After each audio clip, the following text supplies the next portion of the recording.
Welcome to this episode of the Million Dollar Mastermind. I'm Larry Weidel, and let's get started. All right, we are here with John Vuong, and John has his own SEO company, and I believe that is, I'll let him explain that to you, those of y'all that are not operating on the internet, but anyway, he's got a company and he's in the internet world, but if you're in business, all the rules apply of things you've got to do, lessons you got to learn, and obstacles you have to overcome. So John has been in the industry a long time, but he started his own company called Local SEO Search, which is a full-service digital agency. He started that in 2013 and has been recognized as a top SEO agency in Canada. And so welcome, John. Glad to have you. Congratulations on your success so far with your new business. Well, thanks a lot, Larry. I'm excited to share insights with your audience members today. And you talk about this a lot and with a lot of other people because you have your own podcast, right? Local SEO Today. That's right. I have my own. I've been doing it for a couple years now, over 200 episodes, and enjoying every minute of it. Yeah. And, when you get great people talking about great ideas, great things can happen. And if you talk to knuckleheads, then nothing good can happen except stupidity. But if you get some people that have, they're motivated to do great things, have had some great effort, and have been fortunate enough to have some great results, when you get together and talk with those kind of people, it's very stimulating. And so this is going to be a stimulating day for everybody today. And John has... What would people be most impressed about the success you and your company have had so far? How, from the outside looking at you, people who want to be, know your industry and want to get into the digital world, what would be the most impressive thing to them about what you've been able to accomplish so far? So when I first started, I didn't know anything about SEO, and I'm not even technical. And SEO is what? Search engine optimization. And that's what Google uses to find you with keywords and things like you type in, I'm looking for turnips, I'm looking for roses, I'm looking for horses. This is a search. And so optimizing that to where when they're looking for that, they find your website is you optimize that, in other words, show people how to position themselves to be one of the ones that comes up first, or on the first page anyway of Google. And so, where did you start? But basically, just go ahead and answer the first question. How far?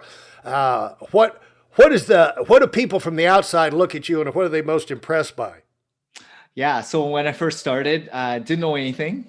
7 years in, actually a couple years ago, I started getting more recognition. I started getting more exposure, and really just by doing good work, right? So I think majority of it is referrals and word of mouth, but I think just being one of the top recognized agencies is a big thing. Now, is that top because you know how to maximize your search engine recognition, or is that because of things you've done? What do you do to be recognized as a top? Yeah, dealing with hundreds of clients over the years, getting good repeat customers, spreading the word, and getting good results. Ultimately, like saying what I do, but actually proving it. Yeah, there's a lot about the Facebook advertising and advertising marketing, but the best marketing is friend to friend. We have all this marketing going on, and you need to be focused on getting new clients as a primary thing, or you're not going to grow because you're always going to have clients leaving you, and always have people you deal with. Maybe you deal with them one time, so. Everybody, if they're going to grow, they've got to be primarily focused on doing a good number one, getting new clients, but with the existing clients, doing a good enough job where people say good things about you, and you're not making things it harder and harder to get people in. So you did that well. And how did you notice that you were moving up the ladder and things that you were getting bigger stature in the industry?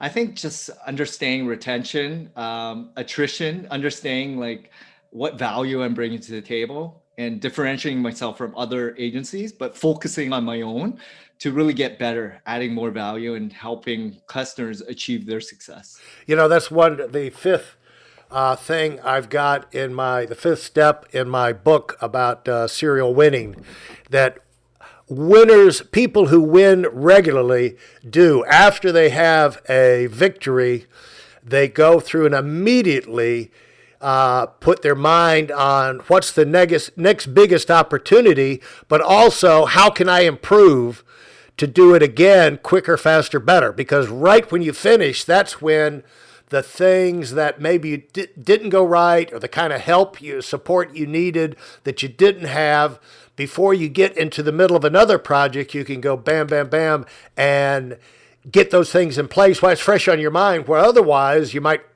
forget it, and you need to seize the moment for improvement as soon as you finish the project. And you've been doing that again and again. There's a thing, John, I want to get you to comment on, it just kind of came to me. There's a thing that you hear from a lot of people who are in business startups, and that is to keep your head down. I don't know if you've heard this about your podcast, but keep your head down, keep working like a dog, get better, and don't really worry too much about your results compared to others, and everything.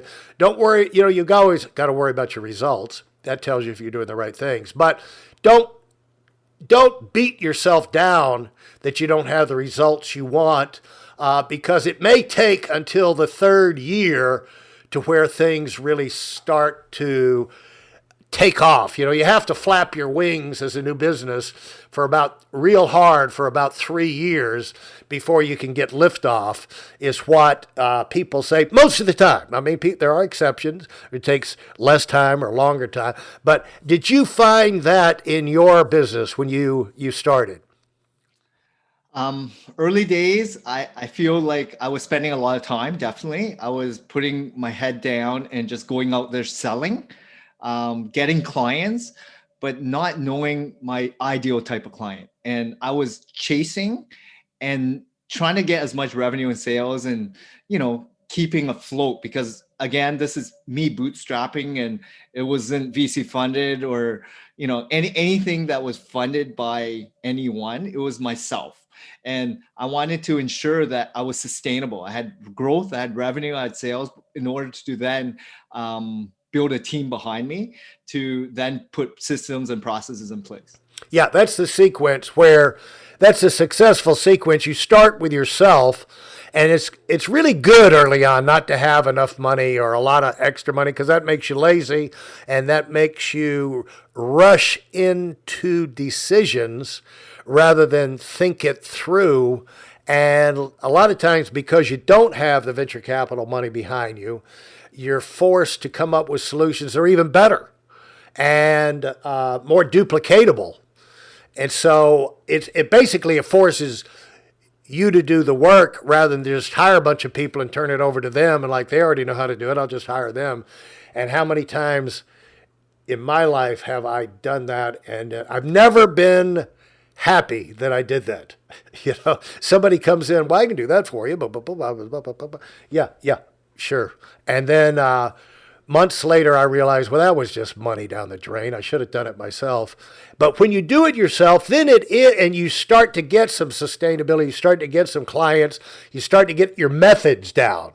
Your conversations, your answers to questions. You start to get things in place, even on your website, and your toolkit together, all your support materials and people in place. Then now you can add people on, and they're going to be productive because you're teaching them to do what you've done. You're not just adding them on and hoping they know how to do it because they said they do. No, you're hiring people that are willing to be taught and willing to follow the pattern that you've set down. So that's the time that when you add on people and put in systems in place, that you really can kick it into another gear in terms of growth and get more done out of 24-hour day cycles. So you got a comment on that? Yeah, I totally agree. I think understanding, distinguishing your avatar, which is your ideal type of client, early days, because at the beginning, I was scrambling. I was trying to figure that out. Once I understood their exact needs and answering all the problems and situation, their personality trait, where they reside, what their interests and groups are, then I could then put together a framework, SOP process, hire people to cultivate people just like them. And that took time to develop, but I think it's much more rewarding when you do it slow and steady, and actually you get a better retention rate, knowing exactly who you want to target and who you want to work with.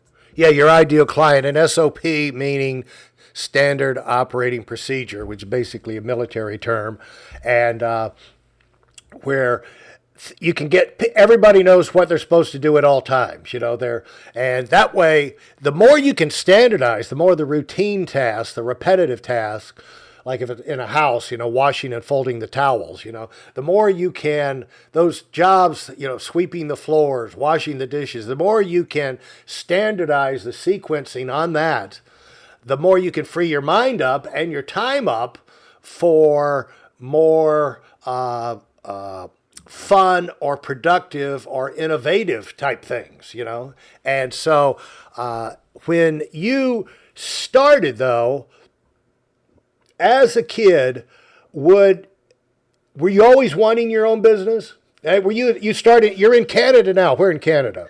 I'm in Toronto, Canada. I've never heard of it. No, just kidding. So I grew up an hour outside of Toronto. And my upbringing was, I'm the fourth child of immigrant family from Vietnam. They escaped the war. And so we came from pretty much leaving a country of war. And my parents didn't know English. And I was born 2 weeks later. And basically just started in government housing, didn't really have much growing up. So foundationally, all I knew was we had each other. We had a family, we had dinner together, and we had shelter in government housing. So we got a lot of support from food banks and Salvation Army and stuff that actually helped us get ourselves on the ground. So I know what it feels like when people are starting from nothing. And therefore, that's how I take on any project, knowing and having good perspective in every aspect of where people's situation in life events are in business. Yeah, in every area of life, the people that do it all the time have their little terms they use and acronyms, SOP, things like SEO. If you get in the Army, there's a million of them, but it's real easy on the entry level into any industry to feel like an outsider because you just don't know. It's not the language. You don't know the jargon. You don't know these abbreviations. You don't know what they mean. I had a degree in building construction from Georgia Tech. And I started architecture, then switched. Once I found out weren't going to make any money until you're 35 years old in architecture, I said, I got to make money quicker than that. So I switched into building construction. I had a degree from a first-class institution, Georgia Tech, Bachelor of Science in Building Construction, and I didn't know anything about construction.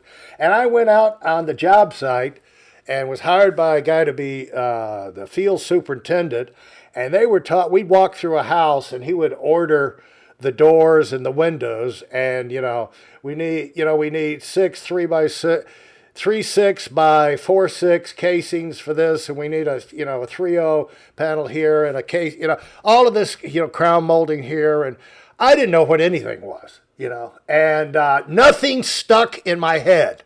But 2 days later, I was like an old pro because you learn to ask questions, and then what you learn is it's not all that hard because most things in life, it's just people working in one area or another, and they've worked their way to where they kind of know how it goes, and then depending on your motivation, you can get familiar, and the questions you ask, you can move up pretty quick. You beat half of the people just by working hard. And so we notice that in our business when we have staff people come on. If they're a hard worker, it doesn't take them a whole long, much time before all of a sudden they're making contributions to the team and they're making life easier for us, But now, as you came up and grew up and started to think beyond food, shelter, clothing, the next meal, what was going on in your mind with your friends, your family, your community? What were the conversations? What was the outlook for the future like? So at home, my parents really grounded us. They basically made sure that we studied hard, get a good education, and really focused on like school, right? Good education. Outside of that, I had a lot of friends from sports. There's different crowds, right? People that were very disciplined in terms of hard work, putting in the time and effort and excelling in sports realm. And then there's other ones that were really about fast money, right? Get quick rich, try to do some, underground activities to earn money so that they can buy nice clothes, buy nice cars, whatever it is, right? And drop out. So it was more about like which crowd did I want to gravitate towards. And I stuck with what my parents told me, stay in school, and also with my friends that stayed in sports. So that really helped me guide me through the next stage of my life, which was, post-education as well as my career. Were you thinking, did you have any grandiose vision for the future, whatever, or were you focused, I'm thinking like, how would have I answered this question back when I was that age? I was just focused, when I was growing up, I was focused, like you said, the family was solid, hardworking, and I was focused on doing well in the situation I was in, and I wasn't a genius by any means, but if you go to small schools, you can look like a genius. So I always was at the top of the class, president of the school, and this, that, and the other. But that was mainly the size, because of the size schools I went to were small. There weren't a lot of possibilities there, and it's like, who should we get? Oh, let's get Larry. But that's how I explain that.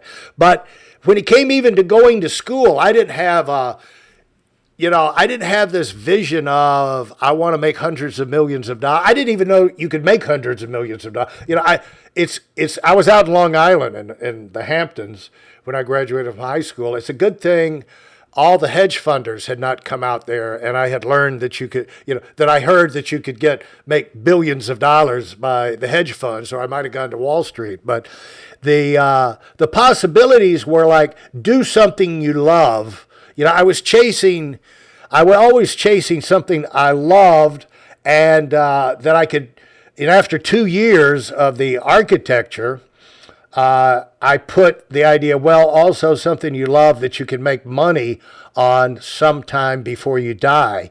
And so that's why I said, I got to get out of, I got to get my degree. I'm not going to quit, but I got to get something where I can make money faster. But I didn't really have a vision of I want to be a concert pianist, I want to be the greatest anything. It was just a matter of I want to make a mark, I want to build up a thing.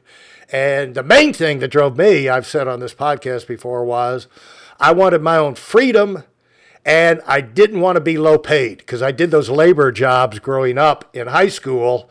And I learned that the lowest paid person usually gets treated the worst and is paid the worst. And I said, whatever I've got to do to not be on the bottom of whatever it is I'm doing, where I can be closer to the top, I'm going to do that. And so did you have any formative type ideas happening in your mind? Playing in sports allows you to, if you got good coaching, especially. Playing in sports can cause a lot of these things to form in your mind. The kind of person you want to be on a team. Do you just want to be on the team and maybe score some points and be the occasional hero? Or do you want to be the main guy or, go higher to a higher level or something like that? Talk about that.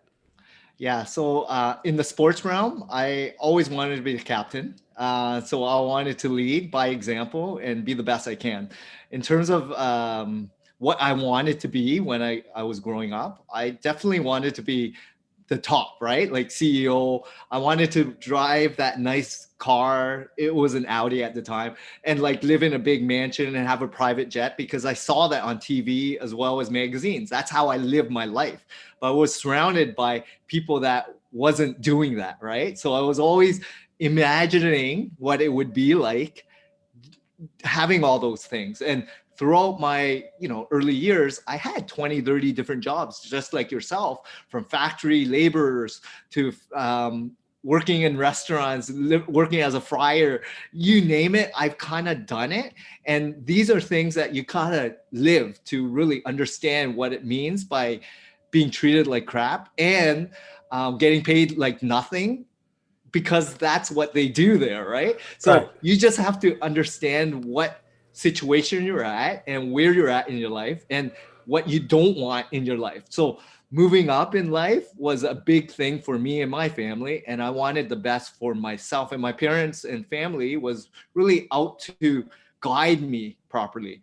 And with sports, it's all about like making sure that you have the proper training, the proper mental focus, the proper repetition, the hard work, the discipline. All these things, I think, molded me to become really good at sales. Like I was listening to Zig Ziglar's, Brian Tracy, going to conferences on sales, even though I wasn't like hardcore sales, but I wanted to be the best in my first year of sales, right? Yeah. And therefore I started getting better and learning as much as I can, and just being admired by other successful salespeople. Yeah, and the point here with everybody is not that everybody has to have their own company and be the leader and be in charge, but the deal is, behind this podcast and behind everything I do is to help people reach the potential of what's important to them. What do they think they're supposed to do? What do you feel most energized by thinking about or seeing? Where do you want to see yourself, that you want it bad enough that you'd be willing to like work like a dog to make it happen, And that could be the head of something, head of a company, head of a charity, head of a volunteer organization, a foundation. It could be, heaven forbid, a politician or something, but,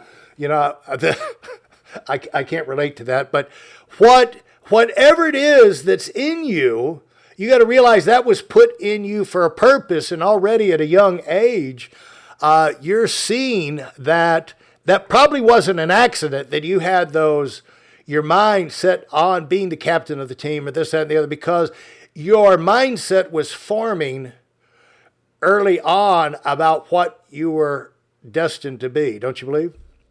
I now that I reflect and I look back, definitely, because I've always wanted better. I was always curious to live a life that I was not living in right now, right? Right. So, watching these TV shows, looking at these magazines and all these things, I just wanted a car. I wanted my own house, like not huge goals, right? Huge aspirations. But then I wanted to travel. I never flew in my life. So for me, it was like just these little baby steps to eventually mold my way to what I am today. Yeah. And the thing that I would say, and I'm going to wrap up this episode, is that if I had to say anything to anybody, is pay attention to these things going on inside your mind, about where you are today, where you're thinking about. Don't let people hold you back, because you can't take a dog and make it into a cow or a cat, because a dog's a dog. A leader's a leader. Someone who is a great support person They don't want the spotlight. But, it's like in football. Or did you play, soccer or whatever? The thing is, like, a goalie's a goalie. A quarterback is a quarterback in football. If you take the greatest quarterback, Tom Brady, in the NFL, and you stick him at center, he's going to get destroyed. First of all, he'll be lifetime injured on the first play, and that would be the end of him. So the thing is, your first job in reaching fulfillment in your life is get yourself in the right place, or get yourself moving towards the right place. And the way you do that is to override what other people are telling you, what you think life, society would say is right for you, but go down deep into the marrow of your bones and say, what do I inside feel like is right for me? And follow that, because you're never going to be anything but who you are. Do you have kids yet? Yes, I do. Oh, isn't it funny how when kids are born, they are the way they are. Some are neat, some are a mess, and you're never going to change. You can modify it for a period of time, but they're going to be the way they're going to be. And, the ones that naturally are smiling and looking the positive, they're just going to be that way. And then the others are a little bit reserved and held back. They're going to be that way. So our job is to help people reach their potential.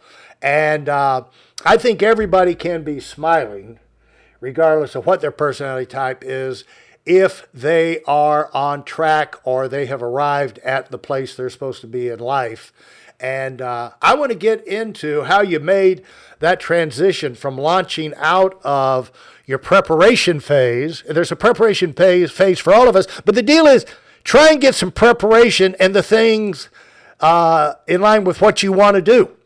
And if you're not really sure what that is, get a good widespread foundation, that gives you the options to move in different areas. And as I'm saying this, I wanted to make this point, John, for those of y'all that are older and have kids growing up, realize they're going through these things too. And this is the kind of counsel you should be giving them, rather than saying, I'm an attorney, my son's going to be an attorney. I'm a artist, my son's going to be an artist, or that type thing. And you got to let them become what they're supposed to become, and that will be what they're most interested in, And so anyway, thanks so much, John, and look forward to talking to you again.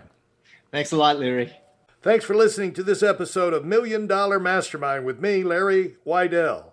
If I've helped you in any way, leave us a 5-star rating and review on Apple Podcasts. For more information like this, listen to our other $1 Million Mastermind episodes, and check out my Weidel Academy YouTube channel and visit us on WeidelOnWinning.com. I'm the $1 Million Mastermind, and until next time, go, go, go.